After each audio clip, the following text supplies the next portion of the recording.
Hello बच्चों, Ajay Tiwari academy में एक बार फिर से आपका हार्दिक स्वागत है। बच्चों, आज इस वीडियो में हम प्रश्न संग्रह 4.4 के प्रश्नों को लेंगे। प्रश्न संग्रह 4.4 का जो पहला क्वेश्चन है वह है एक शेयर का बाजार मूल्य 200 रुपए है। वह शेयर खरीदते समय 3% दलाली दी तो शेयर का क्रय मूल्य एक ज्ञात करो। तो एक शेयर का बाजार मूल्य क्या है? 200 रुपए। दलाली दी गई 0.3%। तो एक शेयर पर कितनी दलाली दी गई? तो 200 का 3%। तो 200 गुणे 0.3 बटे 100 तो रुपीज 0.6 मतलब 60 पैसे एक शेयर पे दलाली दी गई। तो एक शेयर का क्रय मूल्य क्या हो जाएगा? 200 धन 0.6 बराबर 200 रुपए 60 पैसे। तो एक शेयर का खरीदी मूल्य रुपए 200.60 होगा। दूसरा सवाल है कि एक शेयर का बाजार मूल्य 1000 रुपए था जब वह बेचा गया, जिस पर 0.1% दलाली दी गई हो, तो बिक्री के बाद प्राप्त रकम ज्ञात कीजिए। तो बाजार मूल्य 1000 रुपए, दलाली 0.1%। तो एक शेयर पे दलाली तो 1000 गुणे 0.1 बटे 100 बराबर 1 रुपए, मतलब एक शेयर पे 1 रुपए की दलाली दी गई। तो एक शेयर के पर बिक्री पर प्राप्त रकम, तो जो दलाली है वो जो बिक्री हुई थी उसमें से माइनस हो जाएगी। तो 1000 माइनस 1 बराबर 999 रुपए। तो उत्तर क्या हो जाएगा? एक शेयर की बिक्री पर 999 रुपए प्राप्त होंगे। तीसरा सवाल है निम्नलिखित शेयर का क्रय विवरण पत्र के रिक्त स्थानों की पूर्ति कीजिए। बी मतलब खरीदे, एस मतलब बिक्री। तो शेयर्स की संख्या 100 है, शेयर्स का बाजार मूल्य 45 है, तो शेयर्स की कुल कीमत कितनी हो जाएगी? दोनों को गुणा कर देंगे तो 4500। 0.2% की दर से दलाली कितनी होगी? 9 रुपए। और 9% जीएसटी किस पे लगेगा? दलाली पे। तो 9% जीएसटी निकालेंगे तो 81 पैसे की दलाली सीजीएसटी होगी और 81 पैसे की दलाली एसजीएसटी होगी। तो सबको जोड़ दिया तो ये कितना हो गया? 10 रुपए 62 पैसे। और 4500 में 10 रुपए 62 पैसे जोड़ देंगे तो शेयर्स की कुल कीमत कितनी पड़ेगी? तो 4510 रुपए 62 पैसे। अब 75 शेयर सेल करना है और बाजार मूल्य है 200 रुपए। तो 75 रुपए के हिसाब से कितना हो जाएगा? 15,000 रुपए। अब उस पे दलाली जो होगी 0.2% के हिसाब से तो 30 रुपए दलाली, और दलाली पर 9% के हिसाब से सीजीएसटी तो 2 रुपए 70 पैसे, एसजीएसटी भी 2 रुपए 70 पैसे। तीनों को जोड़ेंगे तो 35 रुपए 40 पैसे एक्स्ट्रा देने पड़ेंगे। तो अब 15,000 उसको मिलने वाले थे, उसमें से ये तीनों का एडिशन वो माइनस कर देंगे तो 14,964 रुपए 60 पैसे उसे प्राप्त होंगे। चौथा सवाल है कि श्रीमती देसाई ने 100 रुपए अंकित मूल्य के शेयर्स बाजार मूल्य 50 रुपए होने पर बिक्री की, तब उन्हें 4,988 रुपए 20 पैसे प्राप्त हुए।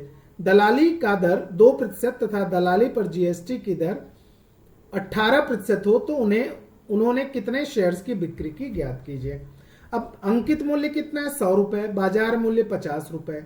तो माना श्रीमती देसाई ने एक्स शेयर की बिक्री की, तो एक्स शेयर का कुल विक्रय मूल्य क्या होगा? 50 रुपए विक्रय मूल्य था, एक्स शेयर थे तो 50 एक्स हो गया। अब 0.2% दलाली, तो 50 एक्स का 0.2%, तो ये कितना मिला हमें? एक्स बटे 10 रुपए की दलाली उसे प्राप्त हुई।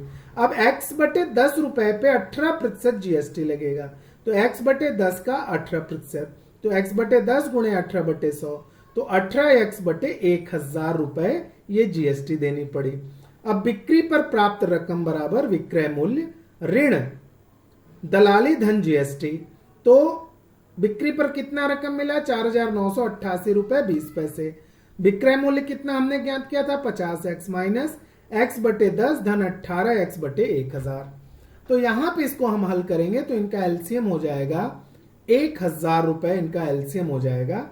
यहां पे 10,000 रुपए लिखे गए हैं तो एक ये कट करना पड़ेगा, ये 1000 रुपए तो 1,000 रुपए इसका जो विक्रय मूल्य है, एलसीएम हो जाएगा 1,000 रुपए।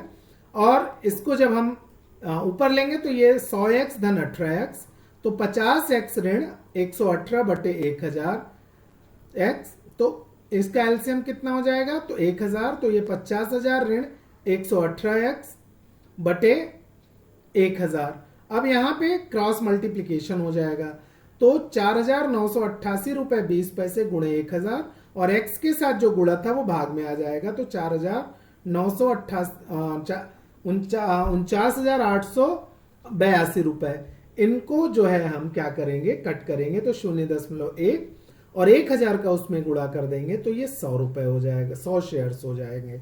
तो श्रीमती देसाई ने कुल कितने शेयर बेचे थे, तो 100 शेयर्स उन्होंने बेचे थे। पांचवा क्वेश्चन कह रहा है कि मिस्टर डिसूजा ने 50 रुपए अंकित मूल्य के 200 शेयर्स 100 रुपए अधिमूल्य पर खरीदी किया, तो इस शेयर का मूल्य कितना हो जाएगा, 50 धन 100, तो 150 रुपए।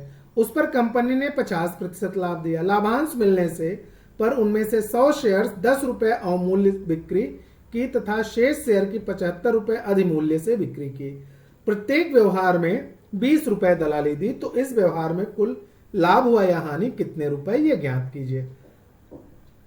तो शेयर्स के अंकित मूल्य कितने थे, 50 रुपए, 200 शेयर्स थे, अधिमूल्य क्या था, 100 रुपए, बाजार मूल्य कितना हो जाएगा, 100 धन 50 150 रुपए, क्रय मूल्य कितना हो जाएगा, 200 शेयर्स 150 रुपए के हिसाब से वो खरीदे, तो 30,000 रुपए खर्च किए, दलाली कितनी दी, 20 रुपए, तो कुल क्रय मूल्य कितना हो गया, तो शेयर्स का मूल्य धन दलाली, तो 30,000 20 रुपए कुल क्रय मूल्य हो गया। प्राप्त लाभांश क्या हो गया, कुल शेयर गुणे फेस वैल्यू गुणे लाभांश दर, तो 200 शेयर्स थे, फेस वैल्यू कितनी थी, 50 रुपए, तो 50 बटे 100 एक कैंसिल किया, गुणा किया, तो 5,000 रुपए उनको लाभांश मिले। अब उन्होंने क्या किया, शेयर्स बेचा। तो प्रथम 100 शेयर्स का विक्रय मूल्य कितना हुआ, तो 100 गुणे फेस वैल्यू ऋण अवमूल्यन, तो 100 गुणे 50 ऋण 10, तो 100 गुणे 40, तो 4,000 रुपए। तो प्राप्त रकम कितनी हो गई, विक्रय मूल्य ऋण दलाली, तो 20 रुपए दलाली दिया, तो 4,000 ऋण 20 बराबर 3,980 रुपए जो है उनको प्राप्त हुए। दूसरे 100 शेयर्स का विक्रय मूल्य कितना हुआ, तो 100 गुणे उनका अधिमूल्य पर बेचा था, तो 50 धन 75, तो 125 रुपए गुणे 100, तो 12,500 रुपए का विक्रय मूल्य हुआ। तो रकम कितनी प्राप्त होगी, तो 20 रुपए दलाली माइनस करनी पड़ेगी, तो 12,480 रुपए उन्हें रकम प्राप्त हुई। शेयर्स बेचने पे पूरा कितना रकम मिला, तो 3,980 धन 12,480, तो 16,460 रुपए प्राप्त हुए। शेयर बेचने और लाभांश से कुल कितनी रकम मिली, तो लाभांश 5,000 रुपए मिला था और शेयर बेचने पर 16,460, तो कुल उन्हें मिला 21,460 रुपए। तो खरीदा था 30,000 में, बेचा 21,460 में, मतलब खरीदने की रकम विक्रय की रकम से ज्यादा थी, तो हानि हो गई। तो मिस्टर डिसूजा की हानि कितनी हो गई, तो 3,020 ऋण 21,460, तो 8,560 रुपए की हानि हो गई। अतः मिस्टर डिसूजा को कुल शेयर्स के बेचने में 8,560 रुपए की हानि होगी। तो इस तरह से हमारा ये प्रश्न संग्रह 4.4 के सारे प्रश्नों के हल में मिल गए।